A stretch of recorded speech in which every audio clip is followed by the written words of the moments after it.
Thank you. I'll be really quick before we invite panelists, which are the circle members. I'm going to give you the larger context why this initiative is being initiated. Right? Look, what is the latest trend in terrorism now? The latest trend is targeting not people in the mall randomly, right? Not going to the airport and shooting people, although that's also done. But the latest trend is terrorists attacking members of a particular religion and their house of worship, right? So this is what we saw in Surabaya when for the first time ever there was family suicide bomber attacking church, right? After that, another set of churches were also attacked di mana? Sri Lanka, right? 252 people dead, right? And before that, Muslims were targeted in mosques in Christchurch, right? 51 dead and many more casualties. In the United States, there was an attack in Pittsburgh synagogue, 26 people dead, right? So again, it is significant because you don't attack people at the mall randomly where you can get white, black, yellow, or whatever, but you attack specifically Muslims who are praying at a mosque or Christians praying in a church or Jewish people praying in a synagogue, right? And this is the most extreme manifestation of something that we see around the world. I want to show you the first graphs. Can we go to the first graph?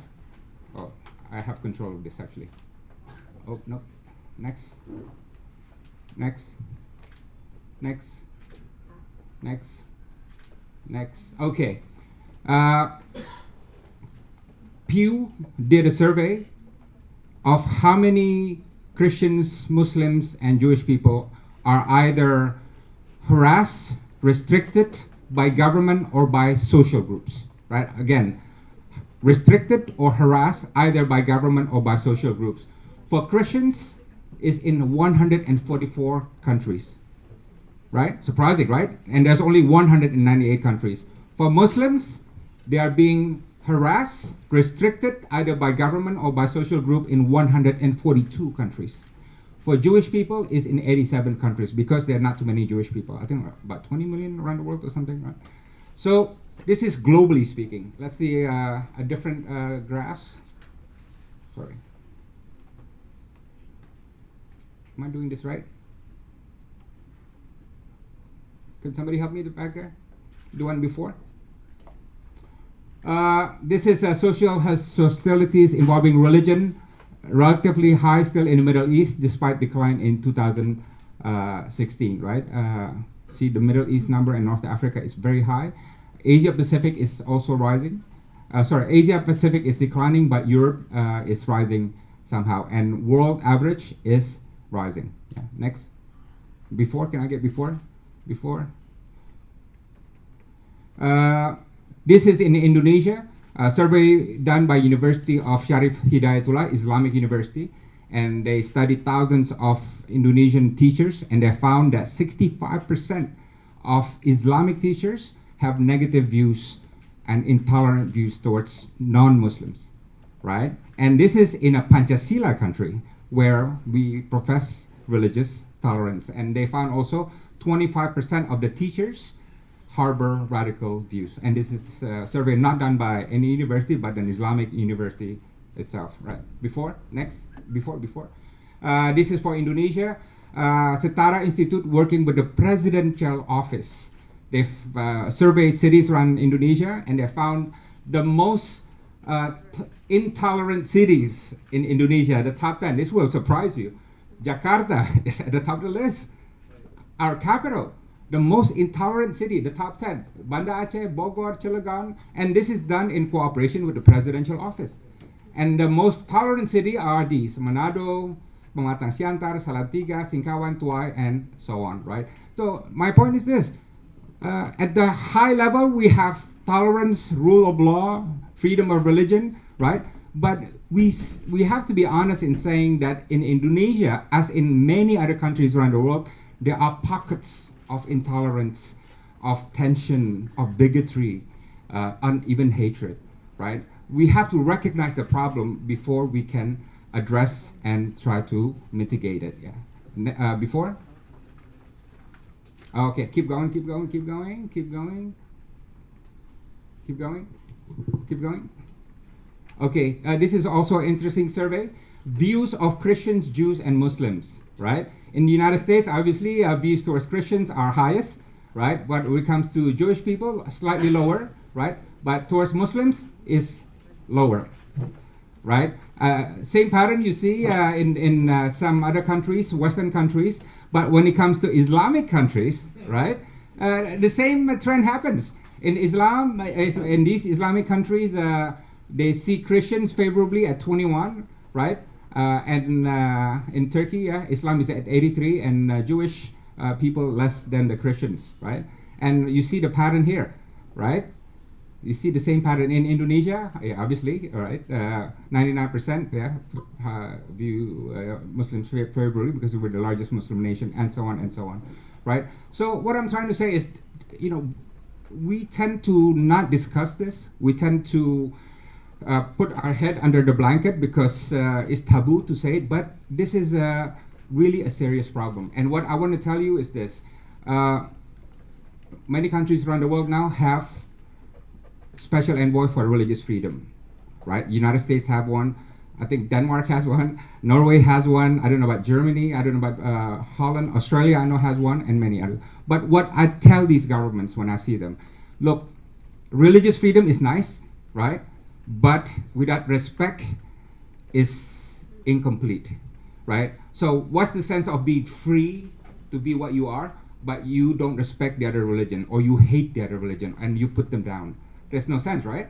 So freedom is half the cup, but you must have the full cup, which is freedom and tolerance. And this is why we do the 1000 Abrahamic Circle, because we found out that interfaith process at the high level is losing its edge. You know, it's just too many times you see the same people giving the same speeches, and they go back and nothing changed at the grassroots, right? So what we do with this process is, what happens if we pick religious leaders at the grassroots level and get them to know each other in a very lengthy time, not just 1 hour, but 3 weeks, where they live in each other's community for at least 1 week each time. What happens to them? Do they change their view of the others, and so on and so on?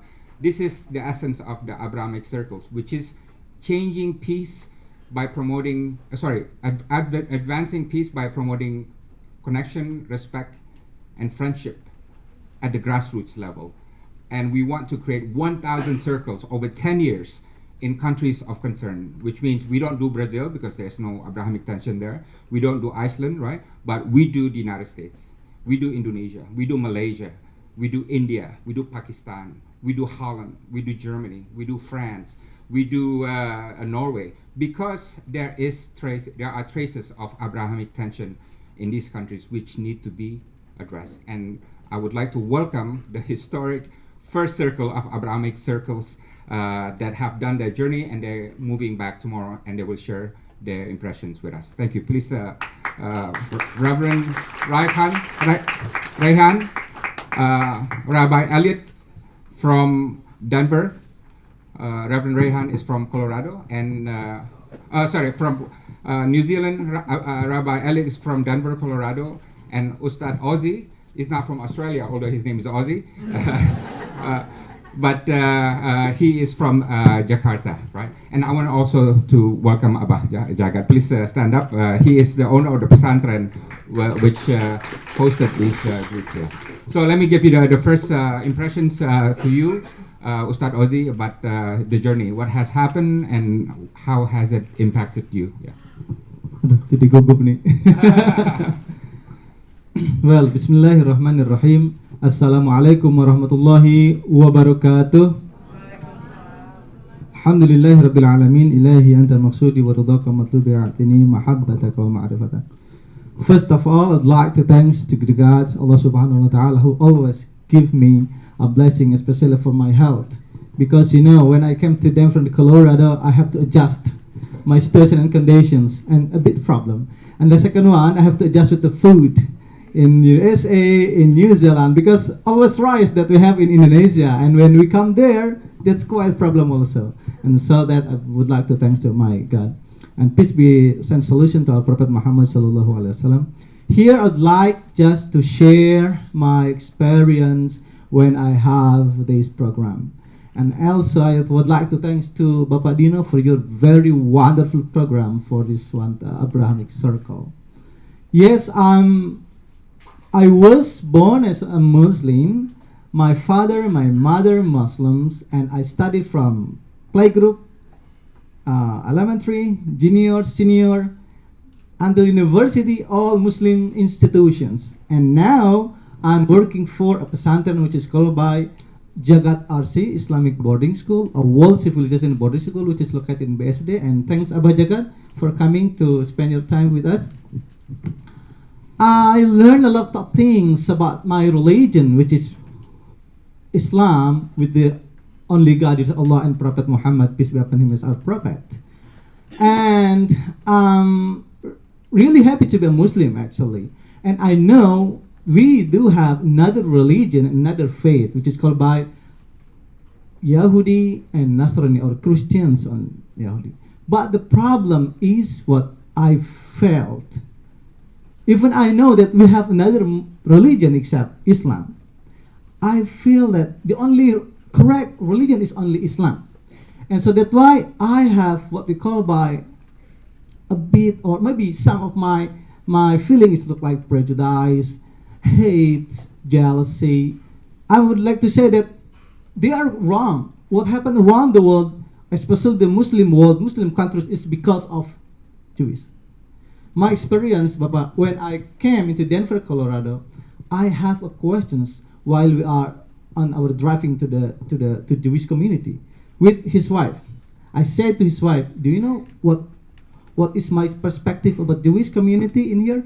And she replied, "What?" I said, "My opinion, the Jews control United States for every single policy."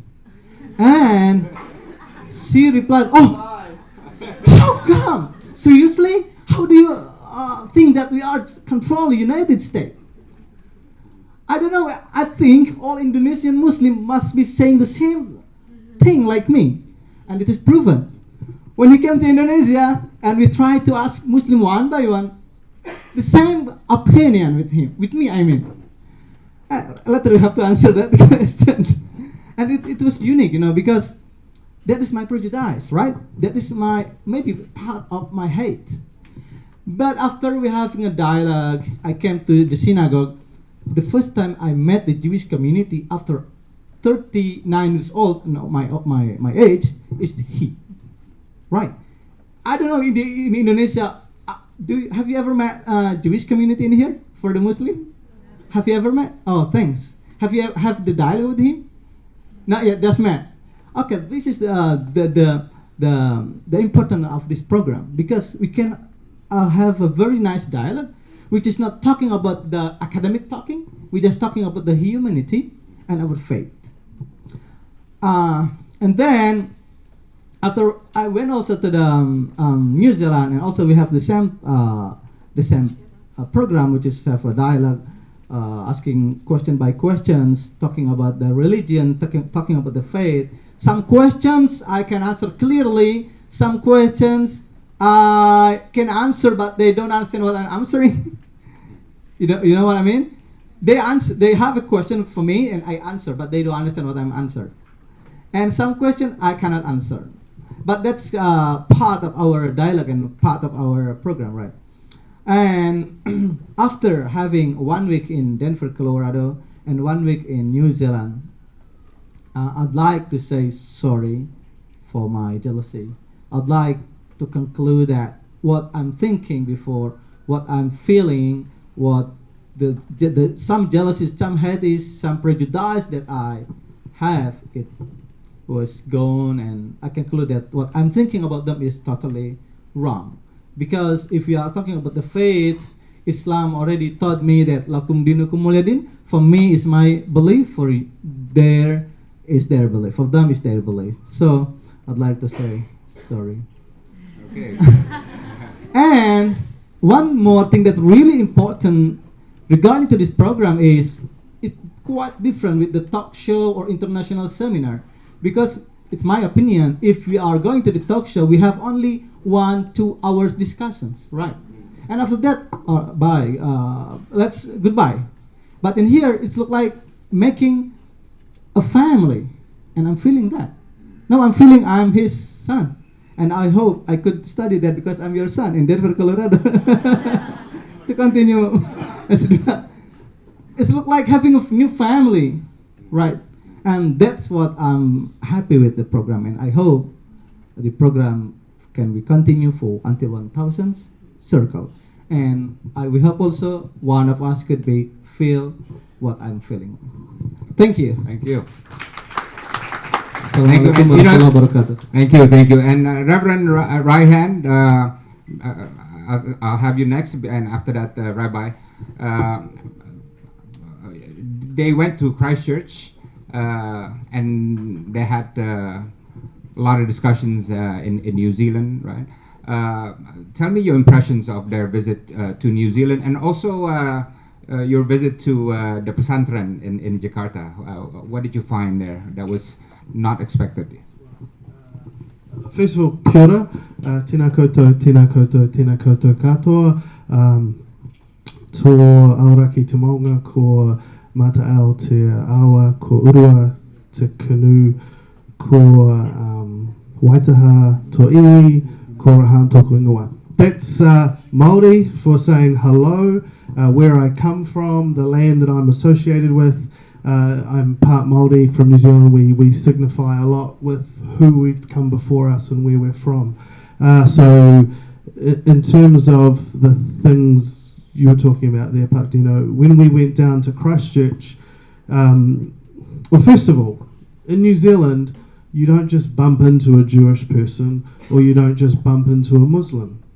Like, it's very small percentage of the population are Muslim or Jewish, and so in New Zealand a lot of people don't really know what those religions or faiths are about.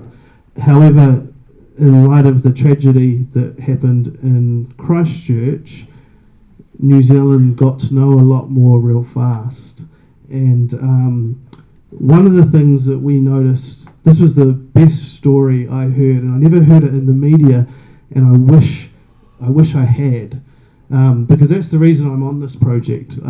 Why would a Kiwi guy want to be on this project when I wanted it to do something? I'm actually quite sick and tired of only hearing in the media bad news about our faiths. It actually sickens me. There is so much good news that the three faiths are doing, and yet the only voice that seems to get any media is the radical one. And I find that just sickening. So one of the stories when we went down to the mosque was a man showed us around, and he said one thing. He said, the mosque that's been here, it might have been 20, 30 years, I can't remember the exact amount of time, it's been there a long time. And he said, there are these 5 houses surrounding the mosque, and they're all quite wealthy houses by New Zealand standards. And he said no one had ever come over and said hello from those houses. Now, first of all, if you're from New Zealand, that is a very odd thing. We kind of pride ourselves on being egalitarian and knowing our neighbour.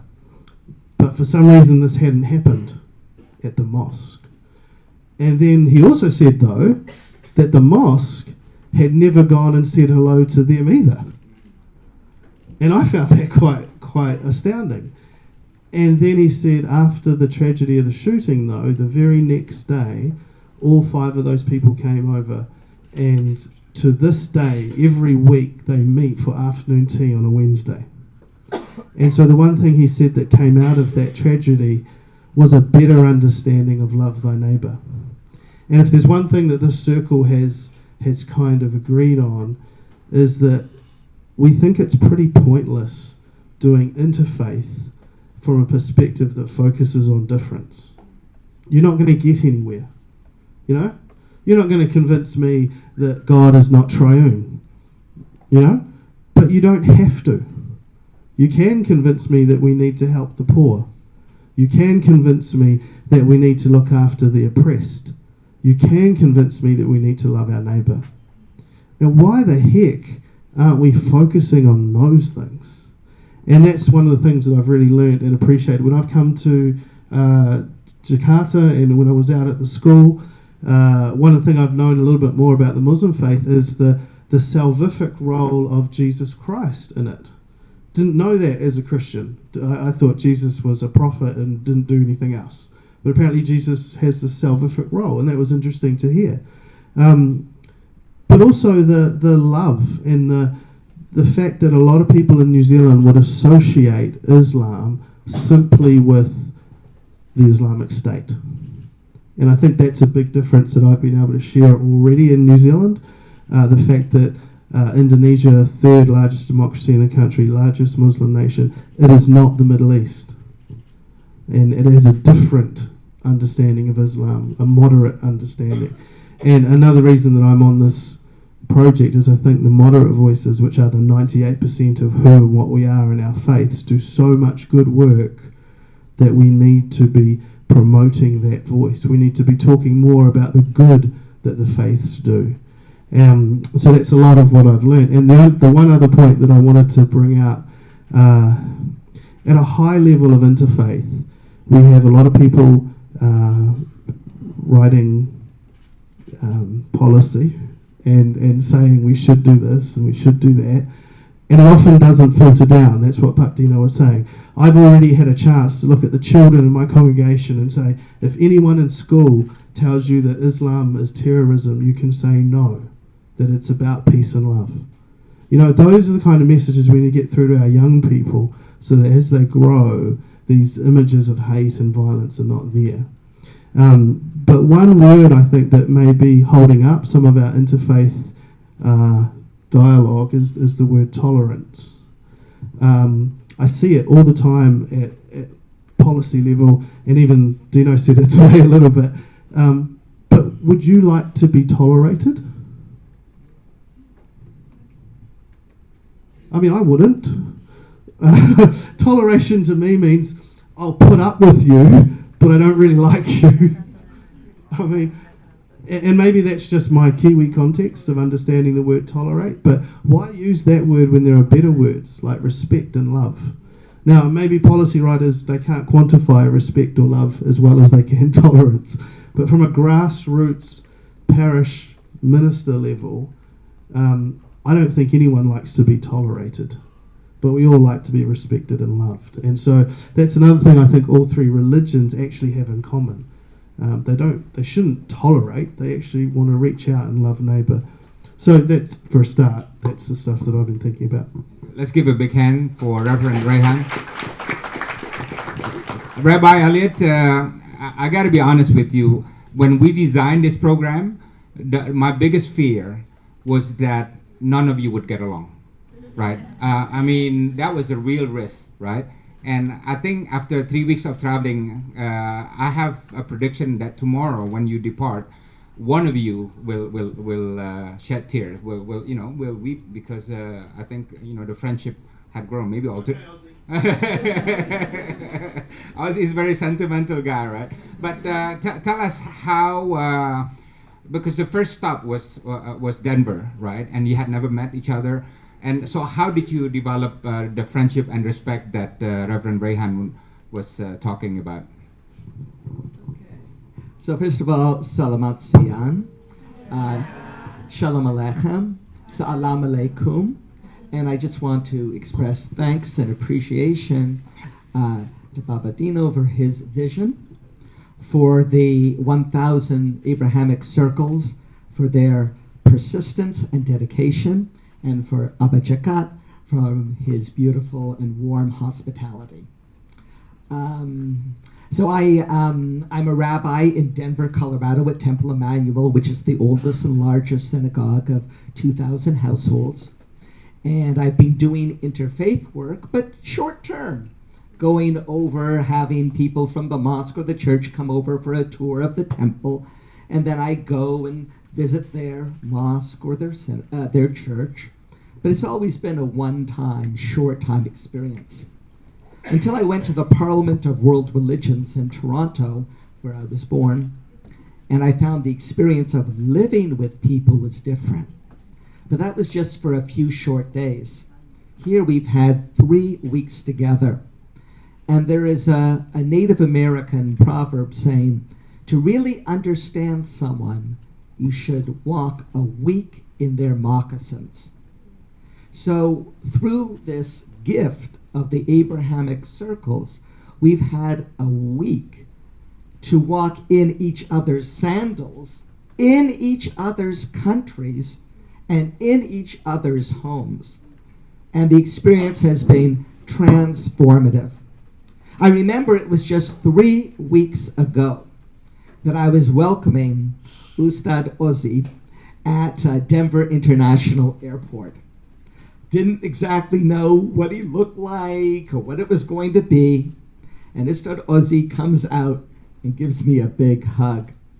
And I said, I was worried because Indonesia, the largest country of Muslims in the world, has no diplomatic relations with the state of Israel. The Jewish community is maybe a couple of hundred, if that, and it's mostly underground and almost secret. What would it be like to be with an imam in my home?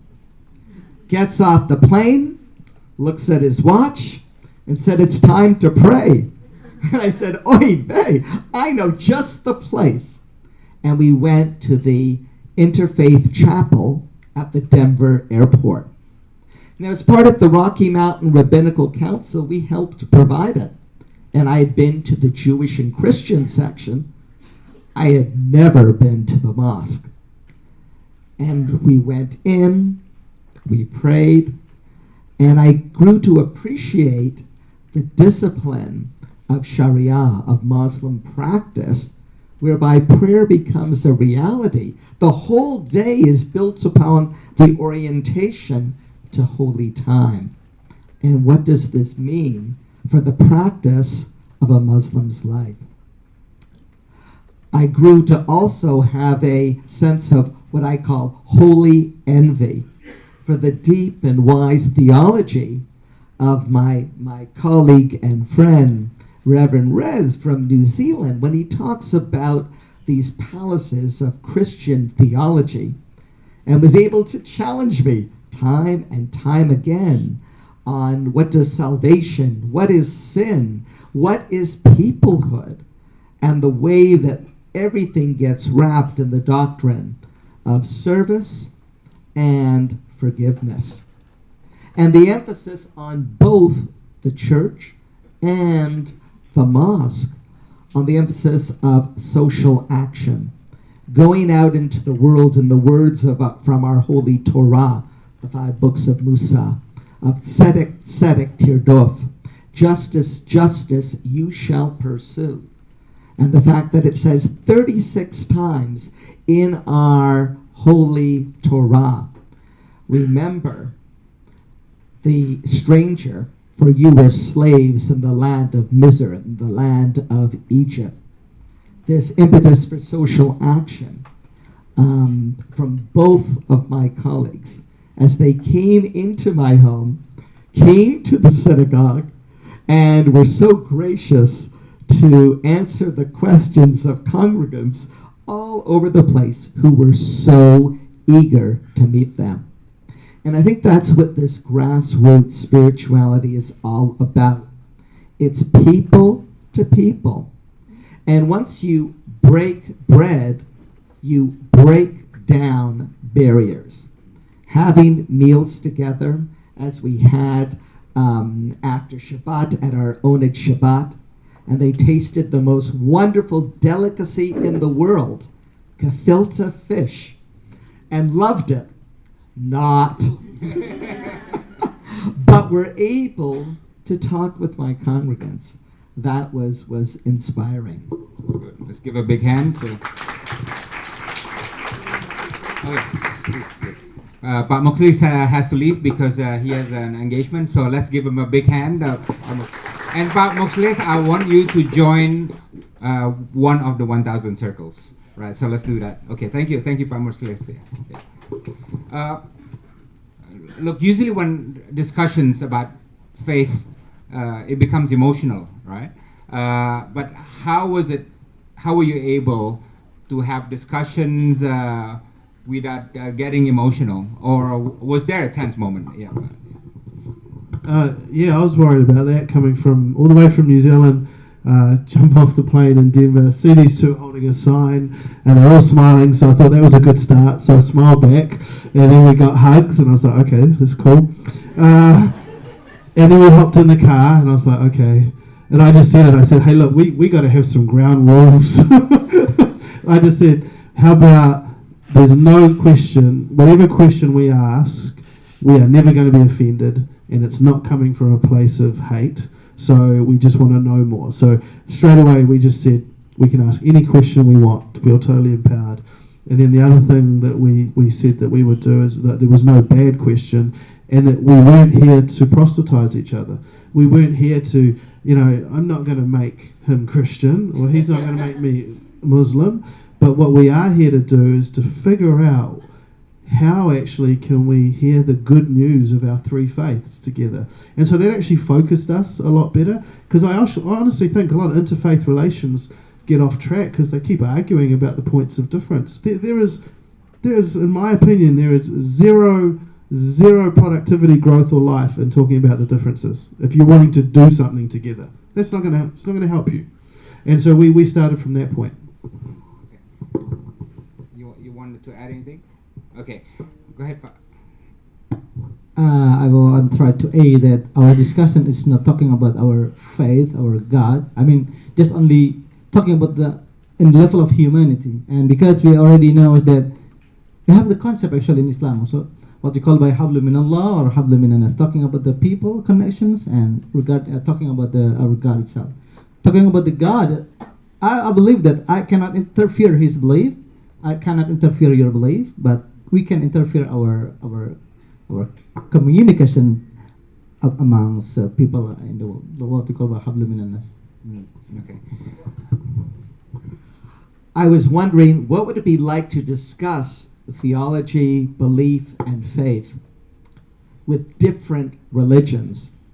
But it was different because these are the religions of Ibrahim, of Avraham, of Abraham, which means these aren't different individuals and faiths. These are my cousins, and this is a family reunion, finding out about the story of our ancestor, our forefather, who lived 4 millennia ago, according to our tradition, and had 2 sons, Isaac and Ismael. Now, one of the things that surprised us was we had 2 different stories. We have always learned the story of the binding of Isaac, the Akedat Yitzhak, a central story. And I was surprised to hear, no. In the Holy Quran, it's the binding of Ismael. Oh my gosh. 2 stories, both of which contain truth, but they are parallel accounts. What does this mean to find out in this family reunion of brothers and sisters? And everyone talks about how Ismael and Ishaq parted ways. But listen to the ending of the story. No one talks about the ending. In Genesis chapter 25, verse 9, Abraham, at age 175, dies and is buried in the cave of the Machpelah near Hebron. And who is there to bury him? Isaac and Ismael come together to bury their father. And while I wasn't there, I imagine they came together with a hug and tears.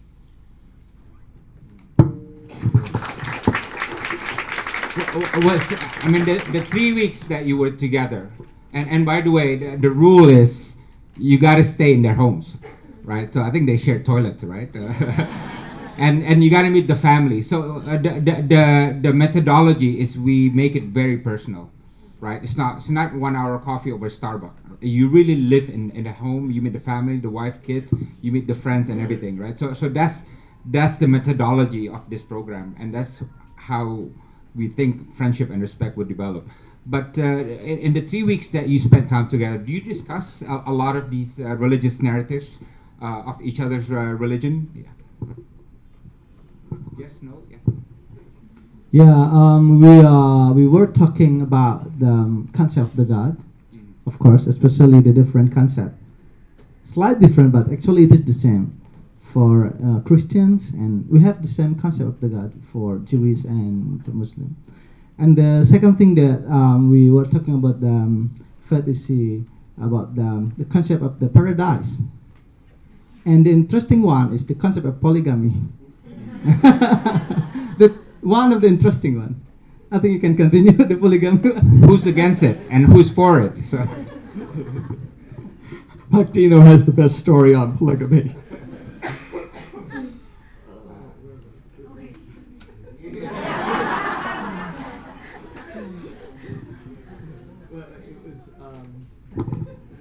I don't know why it always gets passed to me when it gets tricky. I think the real answer, the real kind of learning I got out of that discussion, we talked about another P word, which is called patriarchy, and we actually think, well, I think within our faiths, our combined three faiths, we have certain scriptures that talk about how a man should be ahead of the woman, or lesser in some way. And that's really interesting, because if we actually look at society today in our cultures, we're not doing patriarchy well. So why are we still trying to do it? Like the principle behind how did Osi do it? Osi said, like, man and woman are like this. Man is the head and woman is the neck.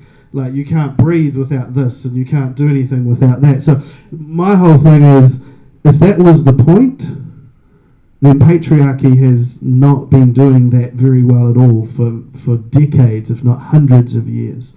But the principle really is about that there's an equality and a love and a value with both men and women that we need to co-share and understand. And I don't think in the modern world patriarchy has any helpful role to play in that. And so polygamy sort of is in that space. Is kind of unhelpful, I think. Okay. I'm going to throw questions in a few minutes, but go ahead. So you were talking about understanding different stories. So when we were in each of our cities, we also explored, for example, in Denver, not just the synagogue, but the mosque and a church. And that was so intriguing. So we went to an African American mosque in Denver, and we got a copy of the Quran. And on our long flights together, I was able to read it. And I was reading the Surah of the Cow, and came upon one of these verses, which I said, oh my gosh, what the heck does this mean about Jews? And then I read in the footnote, of course, taking anything out of context can be ridiculous if you look at this example in the Christian scriptures or this example in the Holy Torah. And I was able to turn to my colleague and friend and say, give me your explanation of what this is, and be able to read a holy text with understanding, not just of the head, which is what I'm used to as a rabbi, but also from the heart. And on the neshama, on the soul level. So I think that for me was a special experience, and showing my colleagues what the Holy Torah looks like in the original. And you even have a copy that you schlepped back. So I think that was a way of understanding and seeing Holy Scripture through the eyes of people of faith, and not just through the eyes of polemics, of discussion. Okay. Before I take questions, Esther, take a video of this. And somebody from FPCI, can you take a video from there? I want to do a survey. So let's do a hand-up survey. And the question is this. In the last 2,000 years, there's really never been one century where Christians, Jews, and Muslims live totally at peace globally. Somewhere, someplace, either two or all three of the religions were fighting or in conflict, right? So is the video on? Okay, I think you want to have on horizontal? Yeah, okay. So let's have a hand-up survey. How many of you believe that the 21st century can be the first century where Christians, Muslims, and Jews finally can live in total peace on a global scale? I'm not saying you can say you want it to happen, but the question is whether or not it will happen, right? So how many of you think? First that it should happen? It should happen. Should happen. Should happen. You got it on video? Okay, we're gonna go on YouTube, by the way, right? Okay, hands down. How many of you think that realistically this can and will happen? Yeah, it's a tough question, man. I'm raising my hand because I'm the founder of Abrahamic, so I have to believe in this project, right? So I think that says a lot about the nature of the problem. We want it to happen, but there's a lot of challenge on the ground that we know about, and people don't really talk about it. And not only that, because people don't talk about it, people don't address the problem in the right way. Okay, so let's. Reverend, please. I just want to say one thing, because I've done this at every panel discussion we've had, because otherwise for me it doesn't do anything. So you've all learned something here today, right? Hopefully. How many people, put your hand up if you want this project to be a success? Oh, good. More than a few of you. That's nice. So when you leave, have a coffee this week, have a talk this week with someone who wasn't here, and tell them the thing you learned. Because there isn't going to be a media outlet that is going to do this. Okay, like one of the things I've learned about media, and apologies if there's media in the building, because there is, but you usually don't write about the kind of stuff that isn't super exciting. But having a coffee with someone, telling them about actually the core principles of our three faiths are peace and love, and it's only really, really small amounts of radical people that are ruining it for the rest of us. Have that conversation. Spread that news. Because that is the good news of our three faiths. And if you want this 1,000 Abrahamic circles to work, it's about changing the grassroots, and you are the grassroots. So take that with you. If you could do one thing today, that would be amazing. I'll take 3 questions.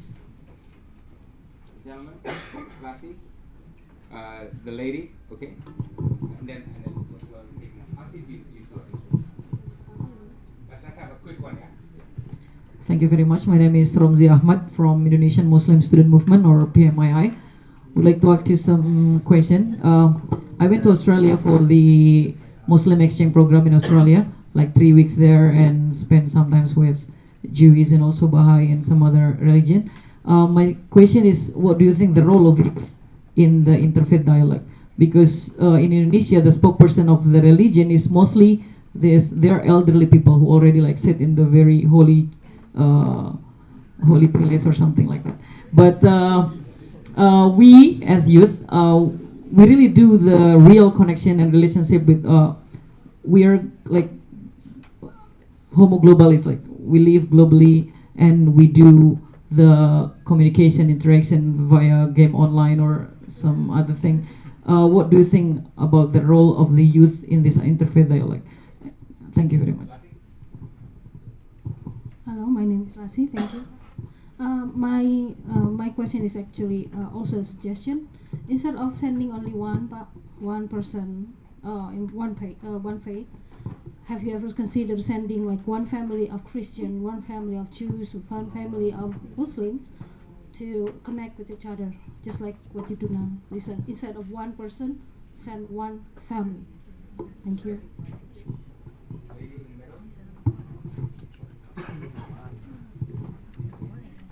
So, good afternoon. My name is Judian Safira. I'm from Foreign Policy Community Indonesia, Chapter Universitas Indonesia. You're the bright one, I know. Very smart. Thank you. So, actually, my question is very relevant to what actually happening in Indonesia. And maybe in some other countries, and if we take into a bigger perspective, it's also being used, and we can also see the same thing in like Israel and Palestine case, which is religion is being politicized to some extent.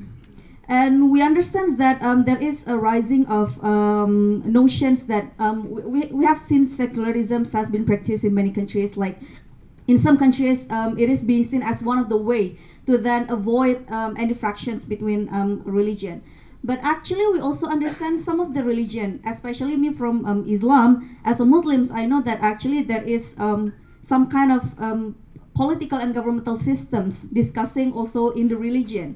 So I want to know the perspective from each and every religion, how you actually see politics. Can it go hand in hand with religion, or it should be separated? And if it is becoming separated, to what extent then it should not be touching each other? Or is there any other ways that it can go hand in hand together to not resulted in any fractions, but it can come as a way of life? Thank you. Can you give the microphone to the gentleman? Assalamualaikum warahmatullahi wabarakatuh. Shalom. Thank you very much. My name is Perdana. I'm an Indonesian diaspora, works in Saudi Arabia particularly.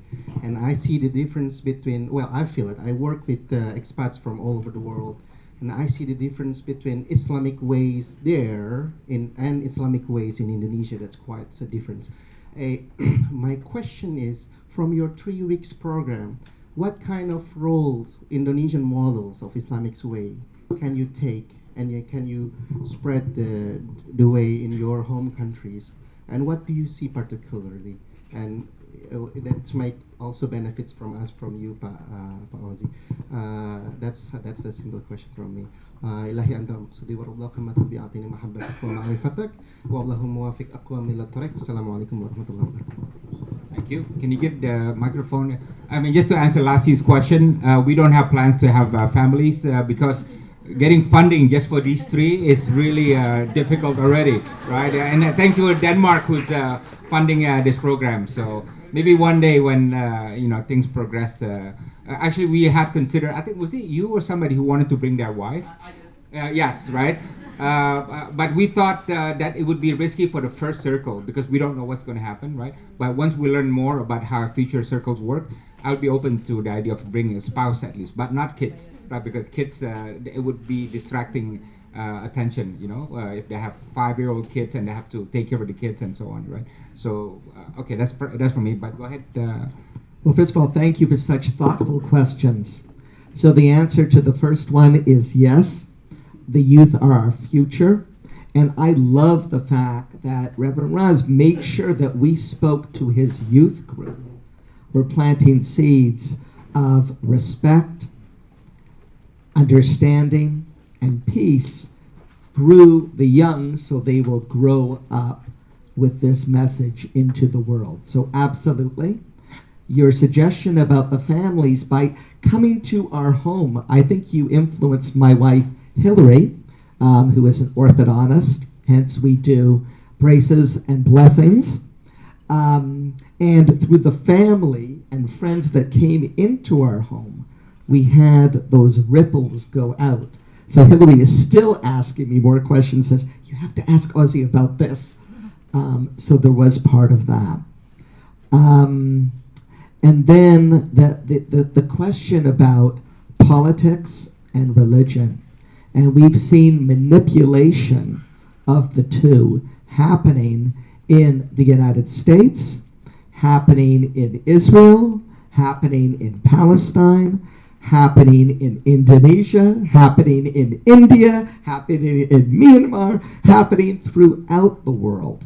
And perhaps one solution may be what we try, although we're not always successful in the United States, is the separation of what we call church and state, or religion and civil life, because too often it can just be used for manipulation instead of cooperation.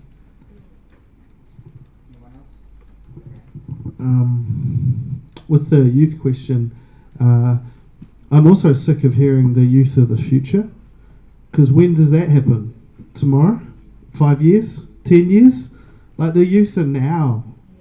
And, you know, I remember my church used to say the youth is the future to me when I was 18, and it was like a long time ago. Institutions, particularly religious ones, if they are wanting to move on and they keep trumpeting this phrase of the youth is the future, they need to actually let go of some power and let young people have some. Let them make mistakes, mentor them through it.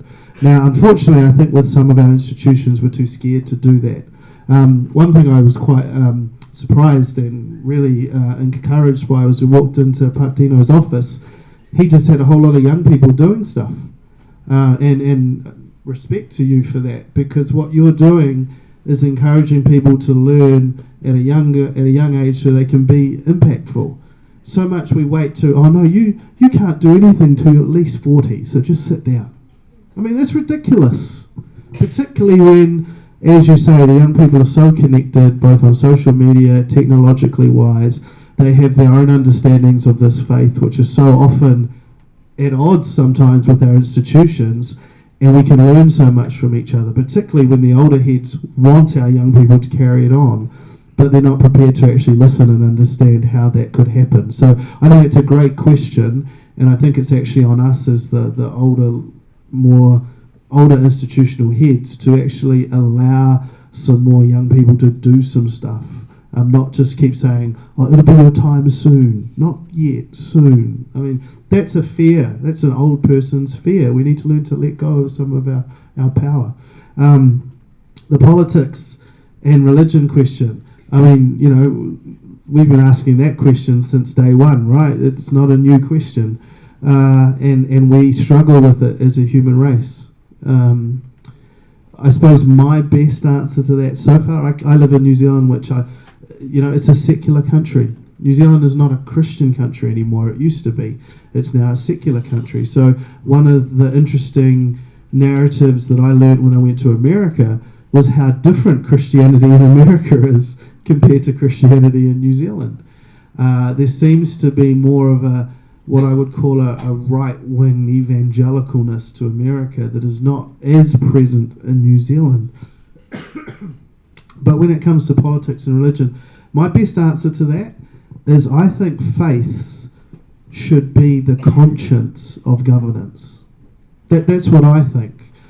Because I think governance protects the rights of all people, but then faith speaks into the governance as a conscience to say, well, are you really going the right way now? And if more of us, particularly the three Abrahamic faiths, spoke that conscience together, maybe we'd see a little more change.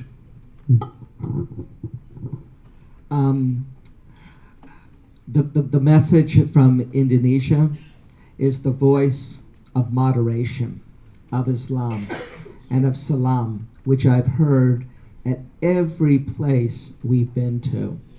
And again, when I asked my congregation, where's the largest Muslim country of Muslims?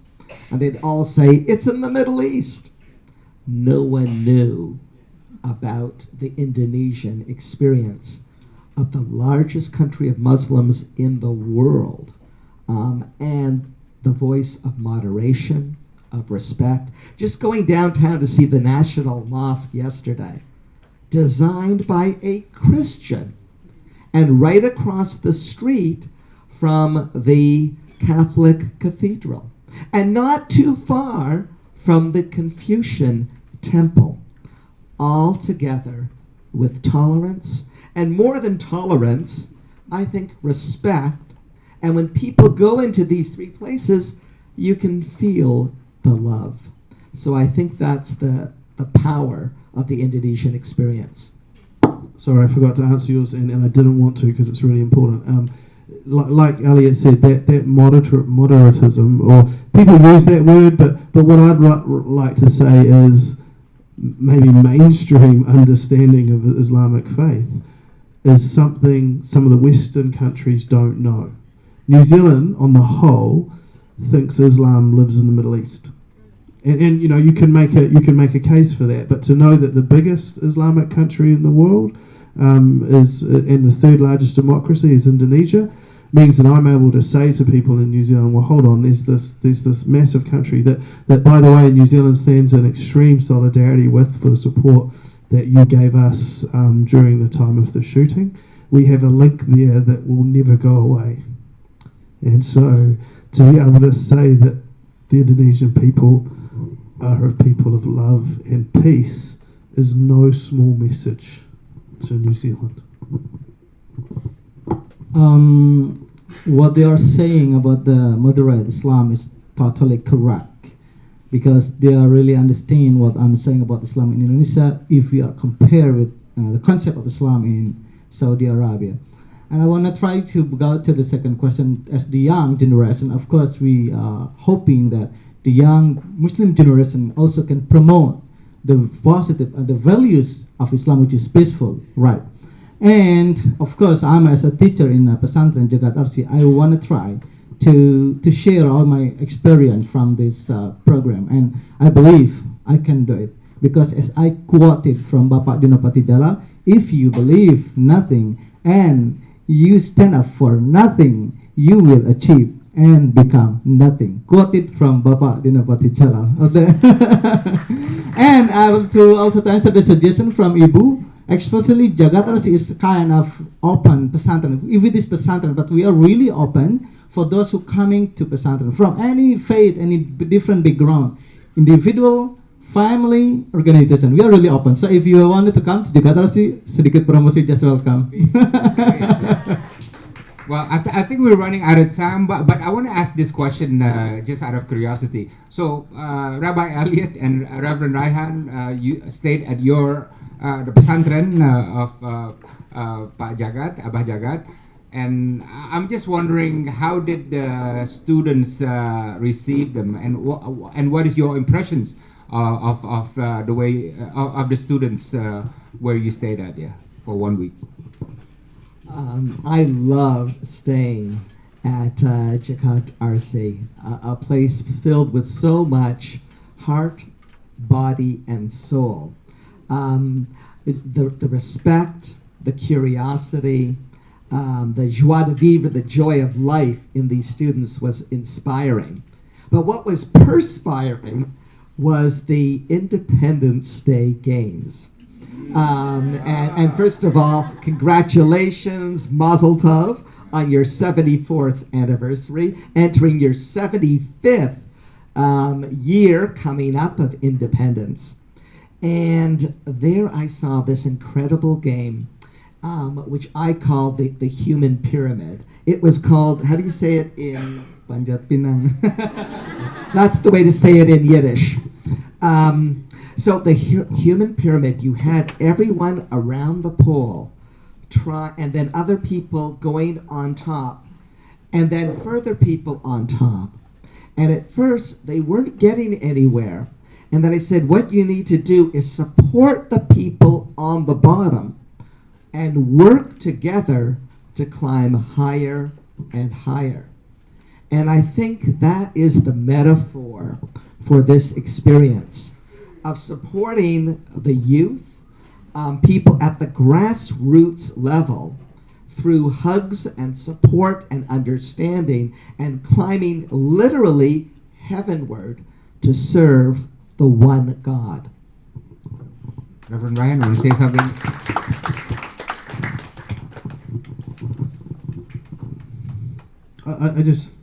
I suppose overwhelmed by the excitement and I suppose joy that the students have of meeting new people.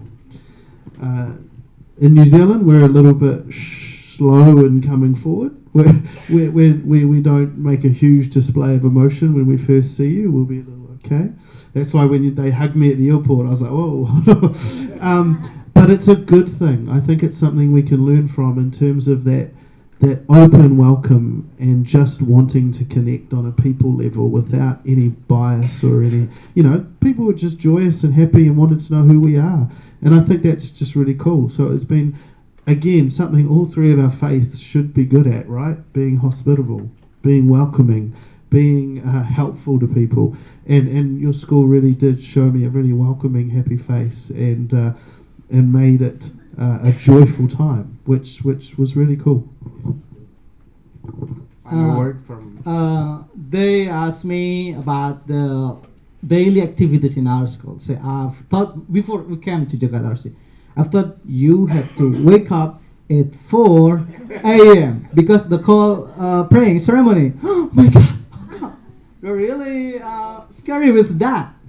And when they came to our school and it happened, they wake up at 4 and seeing the kids, the students are doing praying. Oh my God, what are you doing in such kind of the early morning? But now, this morning, I asked him, yesterday actually, what do you feel? I feel very comfort to wake up in early morning and having a quiet or meditations. I think that's very good. Thank you.